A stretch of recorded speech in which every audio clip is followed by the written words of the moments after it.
ఏంటిది?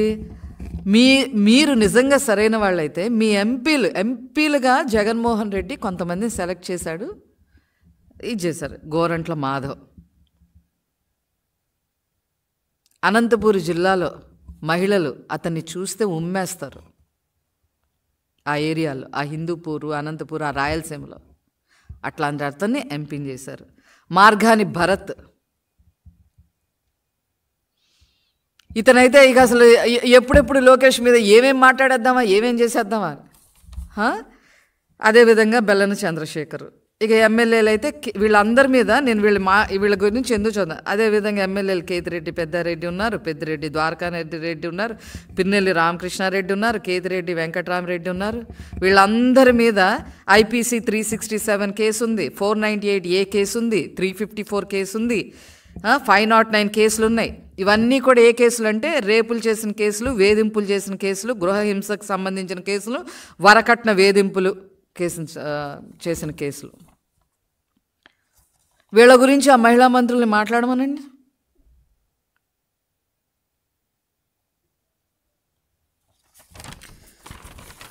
కాబట్టి ఇవన్నీ ఉన్నాయి.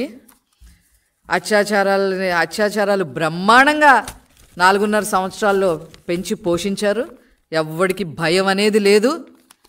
అదేమంటే వాళ్ళందరినీ గంజాయి బారిని పడేసి వాళ్ళకు ఊతం ఇచ్చారు. మీరు విచ్చలవిడిగా గంజాయి దొరుకుతుంది, ఎక్కడ పడితే అక్కడ దొరుకుతూ ఉంది. సో వీటన్నిటికీ ఊతం ఇచ్చే విధంగా అత్యాచారాలు జరుగుతున్నా కూడా మీకు అసలు నాకు అర్థం కాదు ఏంటంటే, కేంద్రం అడిగింది ఎన్ని జరిగాయి అని అడిగింది, లెక్క ఇచ్చేశారు అంతే. దాని మీద యాక్షన్ తీసుకుంటున్నామని కూడా చెప్పలా. ఇన్ని జరిగాయి ఏంటి ఇప్పుడు?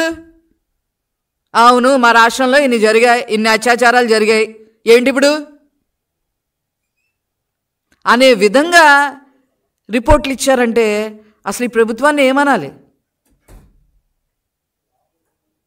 కల్తీ మద్యంతో దొంగ ఓట్లు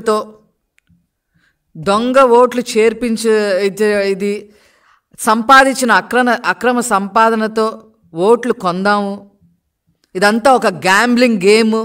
ఎలక్షన్ అంటే ఒక గ్యాంబ్లింగ్. ఆ గేమ్ని మనం సక్సెస్ఫుల్గా మనం ఆడేస్తాం అనే ఆలోచన విధానంతో వైసీపీ అధినాయకత్వం ఉంది అని అంటే అసలు ఏం మాట్లాడాలి?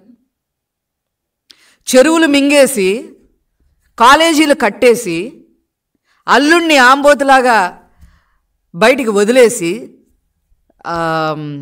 ఊరి మీద వదిలేసి మేనల్లుల్ని తుత్తు అని నత్తి మాటలు మాట్లాడేవాళ్ళు కూడా చంద్రబాబు నాయుడు గారిని విమర్శిస్తూ ఉంటారు. ఇంతకుముందు మద్యం మాఫియాలో కూడా ఉన్నారు ఆయన.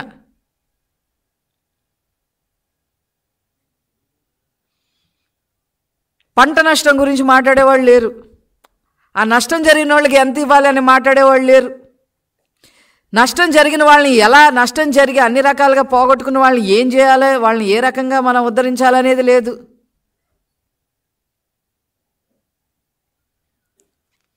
ఈ రకంగా పరిపాలన సాగుతుంది.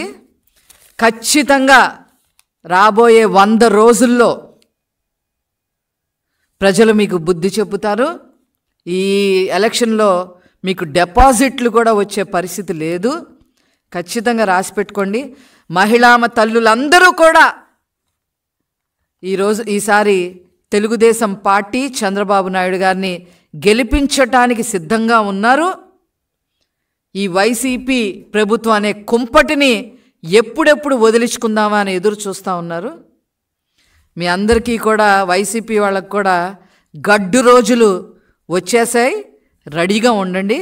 మహిళల ఉసురే మీకు తగలబోతుందని చెప్పి సందర్భంగా మనవి చేస్తూ నేను సెలవు తీసుకుంటాను. Thank you.